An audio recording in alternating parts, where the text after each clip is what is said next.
नमस्कार, मैं हूं आपके साथ वर्षा शर्मा। नजर डालेंगे देश दुनिया की तमाम खबरों की ओर। खबर दिल्ली से है, जहां यदुवीर सिंह रावत भारतीय के महानिदेशक वरिष्ठ व वदन नगर जैसे महत्वपूर्ण स्थलों के अध्ययन के लिए प्रसिद्ध है। उन्होंने भारतीय कई पुस्तकें और लेख प्रकाशित किए और AMV न्यूज संवाददाता अफसा खान ने उनसे खास बातचीत की और इसी को लेकर देखिए हमारी एक खास रिपोर्ट।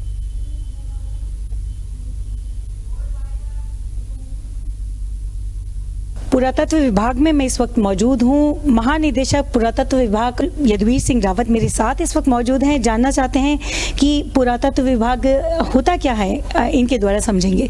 सर, सबसे पहले स्वागत करूँगी हमारे चैनल में आपका। धन्यवाद। पुरातत्व विभाग एक्चुअली जो है, जो भारत में हमारे जो प्राचीन विरासतें हैं, प्राचीन जो बिल्डिंगें हैं, उसमें विभिन्न प्रकार के जो है उसमें स्मारक हैं। एक तो उनका रखरखाव है, दूसरा क्या है कि उसके अलावा जो हमें बहुत सारे हमारे जो है बड़े बड़े जो है पुराने जो है माउंड पड़े हैं, जिनको आप टीला कह सकते हैं, प्राचीन जो है डिजर्टेड माउंड है। इसके अलावा जो है कि हमारे पास अभिलेख हैं बहुत सारे जो लिखे गए हैं, कई बात से जो है 2500 साल पहले से जो है हमें अभिलेख भी मिलते हैं। तो इन सब का जो संशोधन होता है, इनका रखरखाव होता है, ये पुरातत्व विभाग करता है। तो हमारे मेन 3 काम है। एक तो है सुरक्षा, संरक्षण, संशोधन। और ये विज्ञान जो शुरू हुआ मेरे ख्याल से 1836 के आसपास, 35-36 में जो ब्राह्मी लिपि थी वो उसका उकेल हुआ, उसको पढ़ा गया। तब से हम जाने कि भाई हमारा जो है कि बहुत प्राचीन जो है भारत का इतिहास है। और तब से ही हम जो है मौर्य वंश, ये सारा कुछ जो है अशोक के बारे में ये सब जान पाए। और उसके बाद जो उसका काम चलता गया। 1800 उसमें जो है 1784 में एक एशियाटिक सोसाइटी बनी और उन्होंने भी फिर जो है कि यहाँ के सारे नोट करना शुरू किया, डॉक्यूमेंटेशन शुरू किया उन्होंने, जो भी चीज़ें हैं यहाँ पर, और उसको भारत को समझने की कोशिश की गई। और आज बोला इतने 100 सालों के बाद, कम से कम 150 साल हो गए, उसके लिए जो संशोधन होता है वो आर्कियोलॉजी का एक माध्यम है, जो हम खुदाई करते हैं जगह जगह। तो वो उसकी वजह से हम जो है समझ पाते हैं, और न जाने कब कहाँ कुछ चीज़ मिल जाए। तो ये एक प्रयास है। और ख़ास करके जो हमारे पास जो दृश्यमान है, जो स्मारक हैं, उनको बचाने का एक प्रयत्न जो है हमारा। और हम एक्चुअली प्रिंसिपल यही है आर्कियोलॉजी का कि भाई जो चीज़ें जैसी खड़ी हैं उनको हम जो है उनको संरक्षित रहेंगे, क्योंकि आने वाली पीढ़ी जो है उनको समझ सके, जान सके, और उनको प्रश्न पूछना सके कि भाई ऐसा कुछ था। क्योंकि हम कई चीज़ों में हमें ऐसा होता है कि हम लोग जो उपलब्ध नहीं है, पर उसका हमें परंपरा से कुछ नॉलेज होता है, पर साक्ष्य की मतलब न होने से हम प्रश्न करते हैं कि था, पर ऐसा जरूर रहा होगा। वो हमारे पुरातत्व के अवशेष बताते हैं। उत्खनन और सर्वेक्षण का काम करते हैं, और भारत भर में इस पे जो रेगुलेशन होता है वो भारतीय पुरातत्व सर्वेक्षण के द्वारा होता है। मतलब हम उसके लिए एक रेगुलेटरी अथॉरिटी भी है। और जगह जगह जो भी यूनिवर्सिटी है या एजुकेशन सेंटर हैं जहाँ पुरातत्व पढ़ाया जाता है, उनके द्वारा कुछ भी जो इतिहास की गुत्थियां हैं उनके बारे में जो है, यदि उनको कुछ संशोधन करना है या उनके रीजनल लेवल पे कोई समस्या है, तो इतिहास लेखन के लिए, पुनर्लेखन के लिए जो है, और वहाँ का जो है जो ऐतिहासिक क्रम का, उसमें भी कुछ कड़ियाँ जो है जो मिलती नहीं है, उनको ढूंढने के लिए जो है वो प्रपोजल हमको भेजते हैं। उसके बाद हम यहाँ से, हमारी कमेटी है, कमेटी उसको मंजूर करती है। सरकार की अनुमति के बाद हम जो है वो काम देते हैं। और जब काम हो जाता है तो जो जिनको भी परमिशन दिया गया है, जो यूनिवर्सिटी के प्रोफेसर होते हैं या आर्कियोलॉजी के अधिकारी होते हैं, तो उनको उसके बारे में एक रिपोर्ट देनी होती है, और क्या क्या मिला है वो सारी रिपोर्ट यहाँ जमा करनी पड़ती है। कार्यप्रणाली आपकी क्या कहती है नियम कानून के तहत की यदि बात की जाए? इसमें एक्चुअली क्या है कि जो हमारे जो स्मारक हैं पूरे भारत में फैले हुए हैं, इनके कई बार क्या होता है कि कुछ तो बिना किसी मालिकी के होते हैं, कोई उसकी देख रेख नहीं करता है। तो तो इसके लिए 1904 में पहला एक बार कानून बना था, मॉन्यूमेंट प्रिजर्वेशन एक्ट करके। उसके बाद वो एक्ट को तत्कालीन जो भारत के जो राजे रजवाड़े थे, नवाब थे, उन्होंने भी अपनाया और उन्होंने भी अपने अपने जो था क्षेत्र, उनका जो राज्य था उसमें ऐसे संरक्षित किए। इंडस्ट्री आ रही है, अब समस्या यह है कि इनको कैसे बचाया जाए, क्योंकि उनका एक अपना इकोसिस्टम है। कभी वो किसी नगर के, प्राचीन नगर के अंदर होंगे, तो आज केवल हम उसके लिए सरकार ने जो है कि कुछ कायदे कानून बनाए हैं, जिसको हम जो है कि आज की डेट में हमारे पास है प्राचीन स्मारक, आर्कियोलॉजिकल स्थल और अवशेष एक्ट 1958। तो उसके हिसाब से जो है सारा हम जो है रेगुलेशन करते हैं, एएसआई का इम्प्लीमेंट करता है। वो जो उसमें जो भी कानून है उनका इम्प्लीमेंटेशन एएसआई करता है। उसमें उसके सर्टेन एरिया जो एक्ट में प्रोविज़न है, उसमें एक प्रतिबंधित विस्तार है 100 मीटर का। जो हमारा स्मारक है, स्मारक की सीमा से 100 मीटर चारों तरफ का विस्तार जो है प्रतिबंधित है, और वो 100 मीटर के बाहर फिर 200 मीटर का जो विस्तार है वो नियंत्रित विस्तार है। तो इस जो है 100 मीटर और नियंत्रित विस्तार में सर्टेन कंडीशन पे जो है परमिशन दी जाती है, मकान बनाने की हो या रिपेयर करने की हो। तो देखिए, पुरातत्व विभाग की समस्त जानकारी आपको यदुवीर सिंह रावत, महानिदेशक पुरातत्व विभाग के द्वारा प्राप्त होती है। किस प्रकार से पुरातत्व विभाग के अंतर्गत समस्त कार्य प्रणाली को अंजाम दिया जाता है। खबर रामनगर से है, जहां कांग्रेस कार्यकर्ताओं ने पूर्व विधायक रणजीत सिंह रावत के नेतृत्व में केंद्रीय गृह मंत्री अमित शाह का पुतला फूंकते हुए प्रदर्शन किया। रावत ने आरोप लगाया कि अमित शाह ने बाबा साहेब अंबेडकर के खिलाफ टिप्पणी की, जिसे सहन नहीं किया जाएगा। उन्होंने सरकार से गृह मंत्री को माफी मांगने और बर्खास्त करने की मांग की। साथ ही चेतावनी दी कि अगर ऐसा नहीं होता है तो कांग्रेस उग्र आंदोलन करेगी। देखिए, भारत के गृह मंत्री ने सदन में जिस तरह से अंबेडकर जी को, जो संविधान निर्माता है देश के, उनको इंगित करके कहा है कि बार बार आप उन्हीं का नाम लेते हो, इतना अगर भगवान का नाम लेते तो आपका भला हो जाता। हमारा संविधान धर्मनिरपेक्ष संविधान है और उसकी शपथ लेके जो गृह मंत्री बने हैं वो इस तरह के अमर्यादित बयान जो है दे रहे हैं बाबा साहब के खिलाफ, और उस पर जो है प्रधानमंत्री चुप्पी साधे हुए हैं। उनके द्वारा भी कुछ नहीं बोला गया है। इसके विरोध में आज कांग्रेस एआईसीसी के निर्देश पर पूरे देश में जो है गृह मंत्री का और भारत सरकार का, प्रधानमंत्री का पुतला फूंक। देखिए, खबर आगरा से है, जहां पुलिस ने एक बड़ी लूट और चोरी की योजना को विफल करते हुए 4 सदस्यीय गैंग को गिरफ्तार किया। आरोपी गूगल मैप के जरिए घरों को चिन्हित कर फ्लैग निकालते थे और फिर रात में इन्हीं घरों को निशाना बनाते थे। अब तक उन्होंने 20 घरों को चिन्हित कर प्लान बना लिए गए और गिरफ्तार अभियुक्तों पर 40 से ज्यादा मुकदमे दर्ज हैं और वे जेल में बंद लुटेरे और चोरों से संपर्क कर वारदातों को अंजाम दिया करते थे। कमला नगर थाना क्षेत्र पुलिस ने इस गैंग का खुलासा किया है। ये चारों लोग अभी साथ में कर रहे हैं। इनके और भी लोग हैं जो बाहर हैं और जो जेल में हैं। ये लोग पूरा एक बड़ा गैंग बनाना चाहते थे। उस गैंग को ये लोग ऑल ओवर यूपी चोरी करके एक बड़ा नाम कमाने के लिए इन्होंने रूपनाथ गैंग बना रहे थे। ये चारों लोग अभी साथ में कर रहे हैं। इनके और भी लोग हैं जो बाहर हैं। खबर मथुरा से है, जहां प्रसिद्ध बांके बिहारी मंदिर प्रबंधन ने श्रद्धालुओं से मर्यादित कपड़े पहनकर आने की अपील की है। सनातन संस्कृति को बढ़ावा देने के उद्देश्य से मंदिर की गलियों में पोस्टर और बैनर लगाए गए। श्रद्धालुओं ने इस पहल की सराहना करते हुए इसे संस्कृति संरक्षण की दिशा में एक अच्छा कदम बताया। धार्मिक नगरी वृंदावन के अन्य मंदिरों जैसे देवालयों में भी इसी तरह के बोर्ड लगाए गए हैं और इसका प्रभाव स्पष्ट रूप से देखने को मिल रहा है और युवा पीढ़ी संस्कृति के प्रति जागरूक होती हुई अब नजर आ रही है।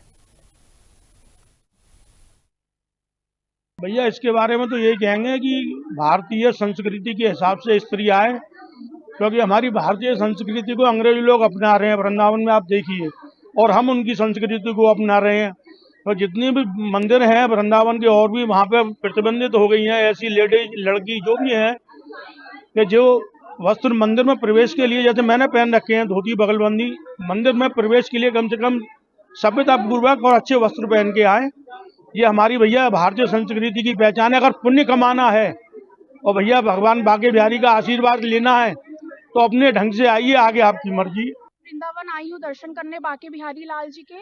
मैं यही कहूंगी, जो भी यहाँ आए अपने वस्त्रों को देखते हुए, जो भी मंदिर परिसर में आए अपने वस्त्र ऐसे रखें, पूरा ढका शरीर हो, जीन्स पहनो चाहे कुछ पहनो, लॉन्ग टॉप पहनिए, आप लॉन्ग कपड़े पहनिए। जीन्स पहनने के लिए मनाही नहीं होती, लेकिन लोग क्या करते हैं, जीन्स के साथ शॉर्ट टॉप पहन लेते हैं। तो शॉर्ट टॉप मत पहनिए, आप लॉन्ग टॉप पहनिए, वो भी जीन्स भी आजकल पैंट की तरह है। ऐसे आजकल लोग पैंट प्लाजो ये सब पहनते हैं, ये सब बुराई नहीं है, ना सूट में बुराई है ना जीन्स में, किसी कपड़े में बुराई नहीं होती, लेकिन हर इंसान को कपड़े कैरी करने का तरीका होना चाहिए। तो मैं यही कहूंगी सब महिलाओं से, अपनी सब बहनों से यही कहूंगी, हाथ जोड़ के मेरी यही निवेदन है, विनती है कि सब आएं, लेकिन कायदे से, और लॉन्ग टॉप पहने, शॉर्ट कपड़े बिल्कुल ना पहने। लेकिन कुछ महिलाएं हम मुझे देख के कह रही होंगी कि खुद जीन्स पहन के आई हैं और ये बोल रही हैं, लेकिन मैं अगर जीन्स पहन के आई हूँ, कोई भी महिला हो बता दे मेरा एक अंग दिख रहा।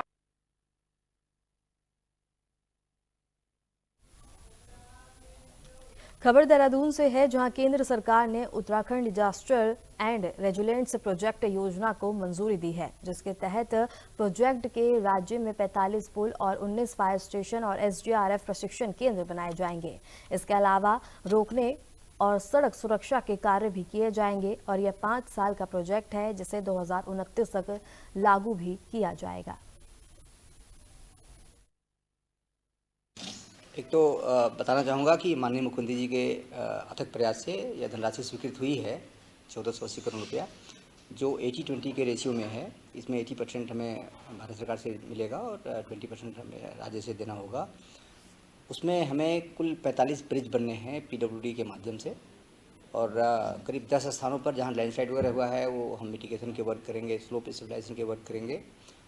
कुछ फायर स्टेशन बनने हैं, एसडीआरएफ की बिल्डिंग बननी है, हमारा आपदा में कंट्रोल रूम एसीओसी बनना है।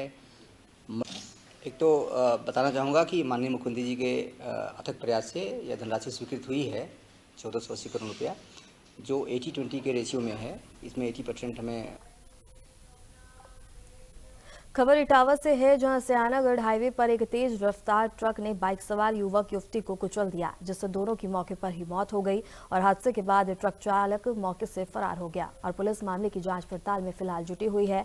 यह हादसा क्षेत्र में बड़ा कोहराम मचाने वाला था।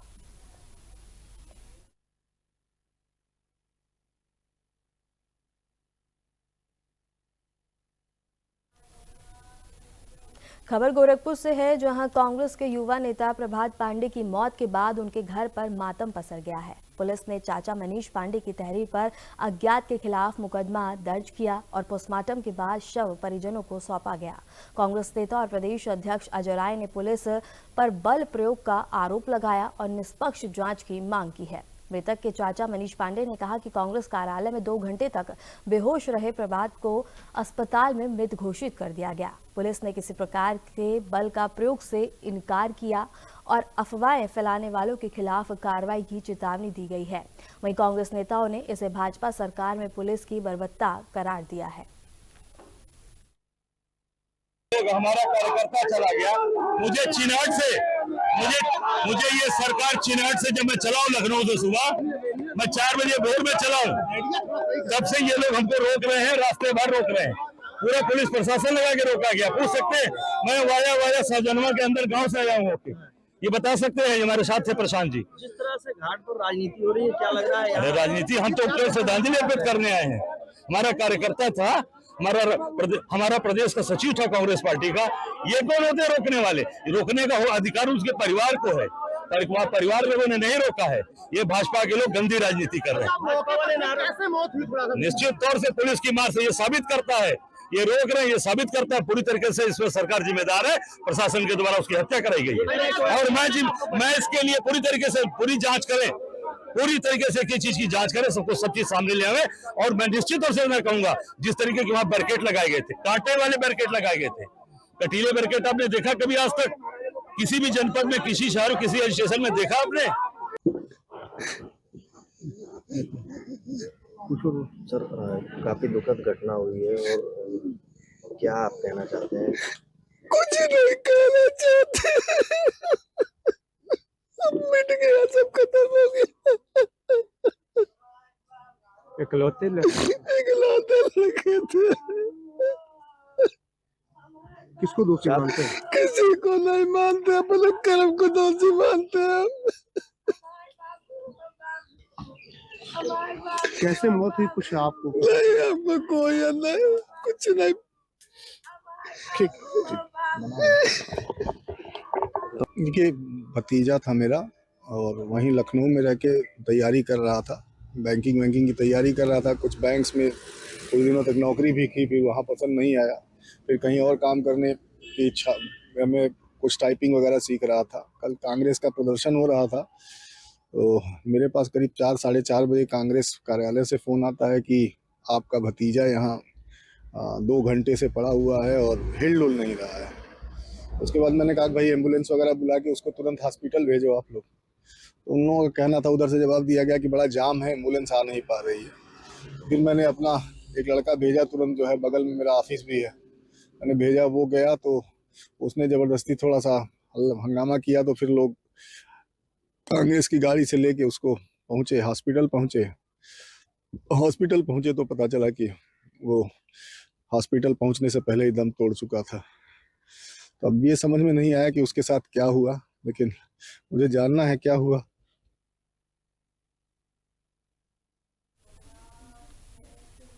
खबर यूपी के कासगंज से है, जहां आज भारतीय किसान यूनियन स्वराज के रेल रोको आंदोलन के तहत खतौली पुल पर किसानों का काफिला पुलिस द्वारा रोका गया। प्रदेश उपाध्यक्ष आशीष मिश्रा के संबोधन के बाद किसानों ने साहवार रेलवे स्टेशन की ओर कूच किया, जहां पुलिस के साथ तकरार हुई। तहसीलदार और क्षेत्र अधिकारी के आश्वासन के बाद आंदोलन स्थगित कर दिया गया, लेकिन किसानों ने चेतावनी दी कि अगर उनकी मांगे नहीं मानी गई तो प्रदेश भर में बड़ा आंदोलन होगा।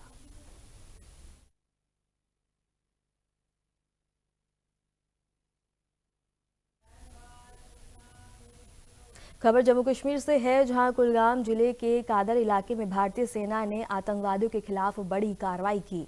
यहां सुरक्षा बलों और आतंकवादियों के बीच मुठभेड़ हुई, जिसमें 5 आतंकवादी मारे गए। इस दौरान 2 सैनिक भी घायल हुए, जिन्हें अस्पताल में भर्ती कराया गया। सुरक्षा बलों ने इलाके की घेराबंदी कर तलाशी अभियान चलाया, जिसमें आतंकवादियों ने फायरिंग शुरू कर दिए। भारतीय सेना ने जवाबी कार्रवाई की, जिसमें परिणाम स्वरूप 5 आतंकवादियों की मौत हो गई। बता दें कि यह अभियान बुधवार रात से जारी था और मुठभेड़ में आतंकवादियों के शव अब तक बरामद नहीं किए गए हैं। भारतीय सेना और जम्मू कश्मीर पुलिस ने संयुक्त रूप से इस ऑपरेशन को अंजाम दिया है। एनकाउंटर जो है ये काडर कुलगाम का गांव है। यहाँ पे कल शाम से जो है वो एनकाउंटर जो है वो चल रहा है और इस एनकाउंटर में अभी तक जो है वो 5 जो है वो टेररिस्ट जो है वो मारे गए हैं। ऑपरेशन अभी जारी है, सर्च ऑपरेशन अभी चल रहा है। बाकी डिटेल जो है जब ऑपरेशन कंक्लूड होगा हम आपको बाकी जानकारी दे देंगे। अभी बॉडी जो है वो रिट्रीव हो रही है, उसकी पूरी की पूरी जो है वो आपकी डिटेल जो है वो हम एनकाउंटर के कंक्लूड होने के बाद बता देंगे। जहां तक आइडेंटिफिकेशन का सवाल है, मैंने ये आपको बताया कि ऑपरेशन अभी जारी है। ये जो है वो शायद जो ऑपरेशन है वो हिजबुल मुजाहिदीन से ताल्लुक रखते हैं, ये दहशतगर्द। और बाकी जो है वो ऑपरेशन की डिटेल हम ऑपरेशन के कंक्लूड होने के। खबर मुंबई से है, जहां गेटवे ऑफ इंडिया के पास नौसेना की नाव नील कमल यात्री जहाज से टकरा गई, जिसमें 13 लोगों की मौके पर मौत हो गई और 101 को बचा लिया गया। मृतकों में 10 नागरिक और 3 नौसैनिक जवान शामिल हैं। दुर्घटना के बाद प्रधानमंत्री मोदी ने पीड़ितों के परिजनों को 2 लाख रुपए और घायलों को 50,000 रुपए की राहत राशि देने का ऐलान किया है। खोज अभियान अभी भी जारी है, जिसमें भारतीय नौसेना, तटरक्षक बल और पुलिस शामिल है। मुख्यमंत्री देवेंद्र फडणवीस ने मृतकों के परिवारों को 5 लाख रुपए की आर्थिक सहायता देने की भी घोषणा की है।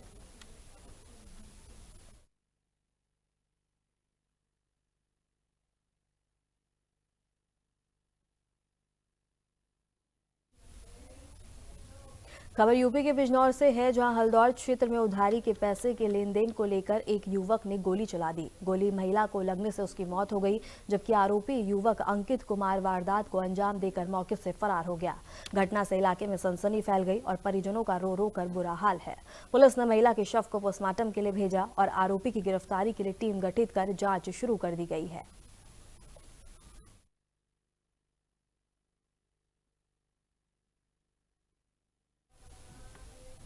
खबर मसूरी से है, जहां स्थित एक रेस्टोरेंट के पास पार्किंग करते समय स्कॉर्पियो बैरिगेटिंग तोड़ते हुए खाई में गिर गई, जिससे 2 लोगों की मौके पर मौत हो गई और 3 लोग घायल हो गए। मृतकों की पहचान हरपाल सिंह और दिलीप सिंह के रूप में हुई है। घायलों को मसूरी कम्युनिटी हॉस्पिटल में भर्ती कराया गया और मसूरी थाना प्रभारी अरविंद चौधरी के अनुसार चालक को अंधेरे में जगह का सही अंदाजा नहीं हो पाया, जिससे दुर्घटना घटी और पुलिस ने दोनों शवों को पोस्टमार्टम के लिए भेजा और मामले की जाँच पड़ताल शुरू कर दी है।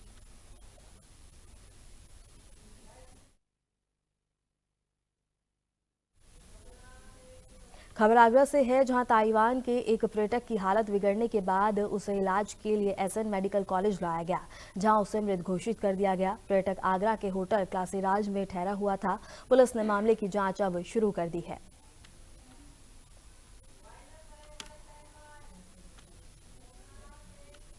फिलहाल के लिए खबरों में इतना ही और ऐसे ही देश दुनिया की तमाम खबरों को जानने के लिए बने रहें हमारे साथ।